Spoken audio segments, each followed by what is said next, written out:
Hi there, how are you? This is Lois Gidiga. Welcome back to my channel. If today is your first day at my channel, please hit that subscribe button. Thank you so much for being here, and please turn on your notifications. If you are a returning follower, if you're my fan, thank you so much. I cannot tell you just how much I appreciate your support. I'm really grateful. Today, I want us to address an issue that keeps coming up at every consultation that I hold, and it's about families. People are concerned, and I was concerned myself. Does immigration break families? And it's a big thing. And if you follow the Canadian immigration system, they are big on family reunification. Actually, that is one of their goals, is to reunite families. It's a big thing. They really emphasize on it. And this is why I'm going to talk about this. You find that immigrating is a big decision. I said it's one of the major life decisions that you're going to be making in your life. Okay? So you're already choosing to leave home, which is 2,000 miles away, to come live here. Or not necessarily Canada. You could be going anywhere. So this video is not just for people who are in Canada, but in general, it applies to immigrants who are leaving home and when home is quite far away. There are situations because people move, and I'm going to talk about Canada now. People come here for various reasons. So maybe you're coming here to study, you are coming to work, or even maybe you got that permanent residency and one partner decides to come alone, right? And the others follow. There are also other people who come here to claim asylum. So those are four classes that do separate families. So these are kind of situations that separate families. And separating families is a big thing because it can be very detrimental. Remember, one of the things why people actually love this country is that it's good for families. It's really good. It's family friendly. It's one of the best places where you can bring up a family.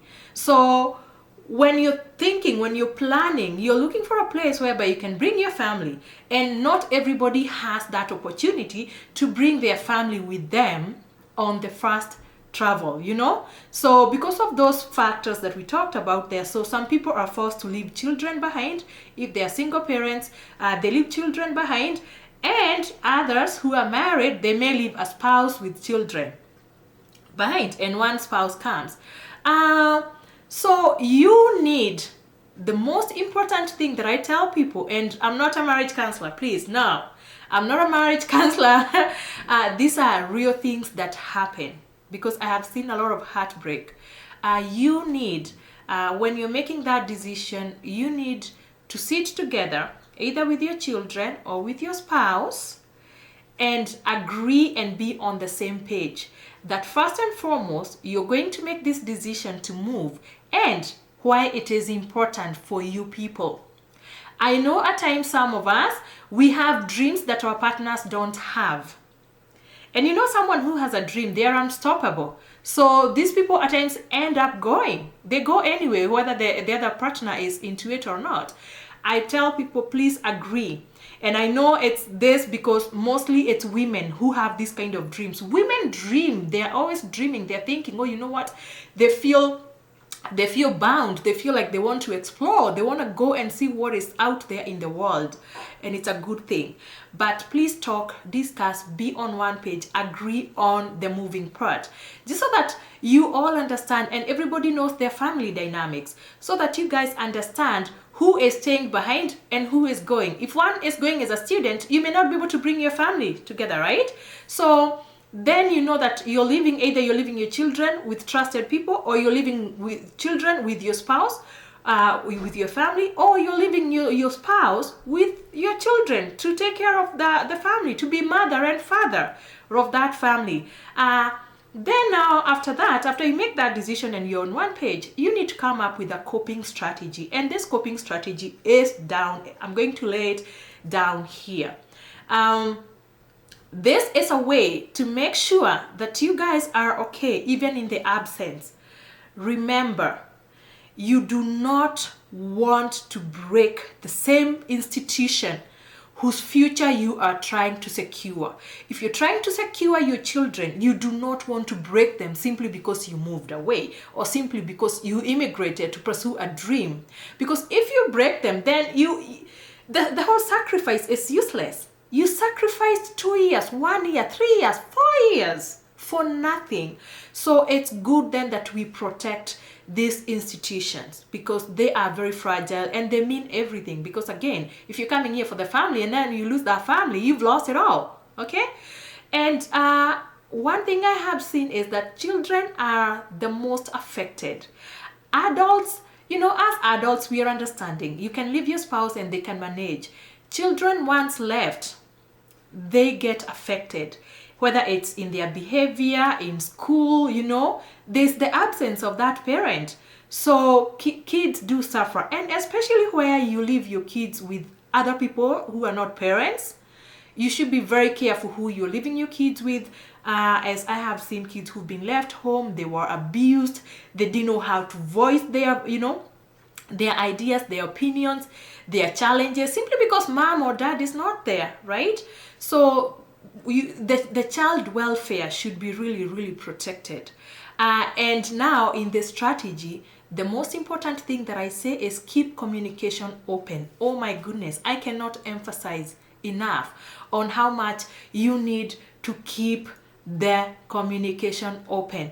Look for ways, phones, WhatsApp, FaceTime, anything. Talk.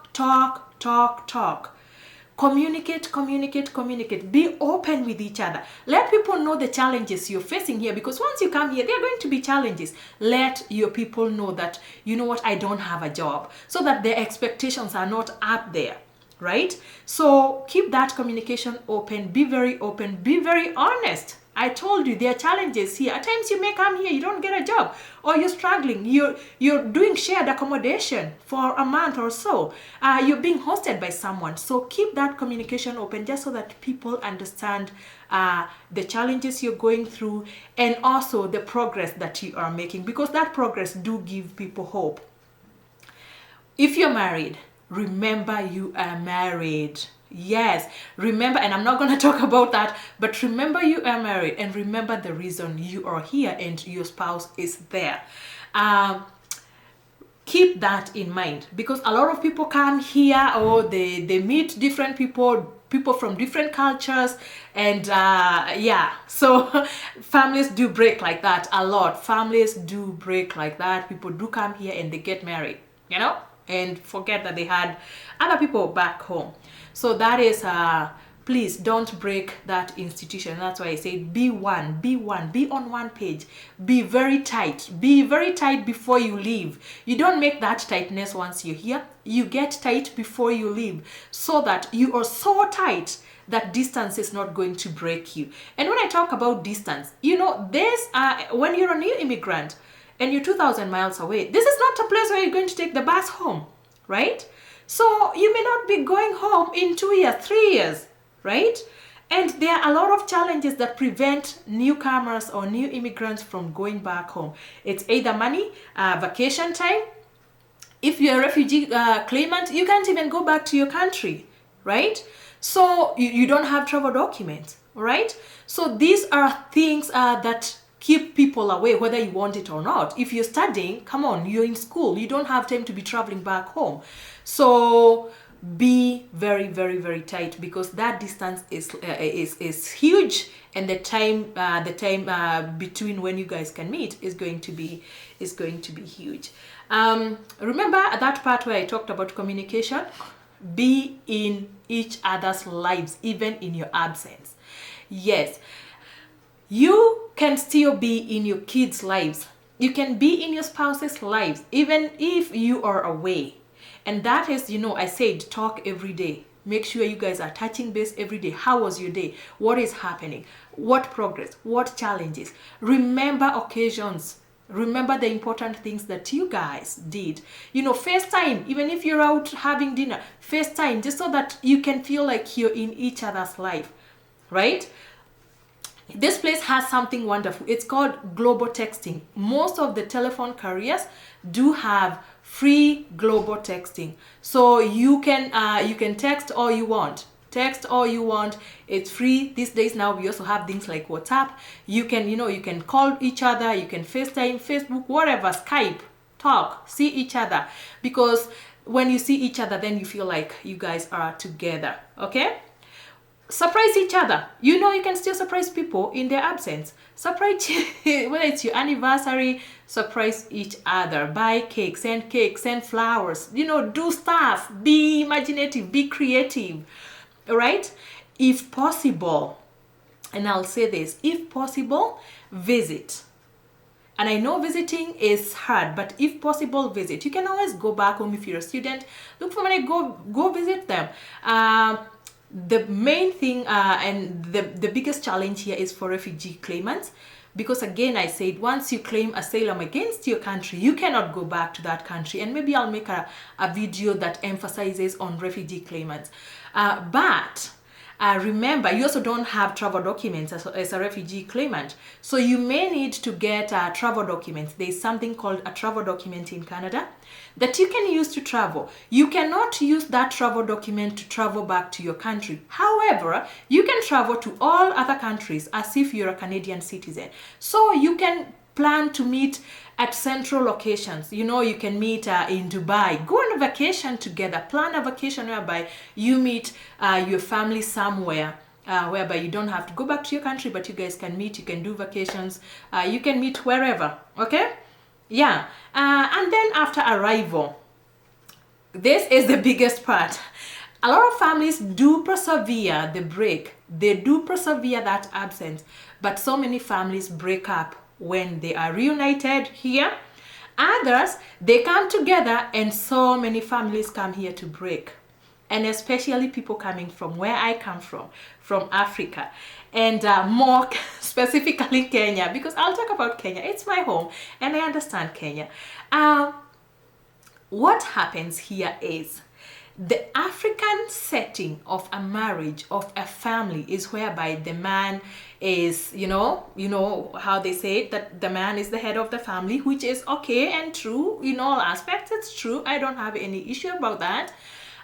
But our men from our culture don't do women, female, stuff, duties.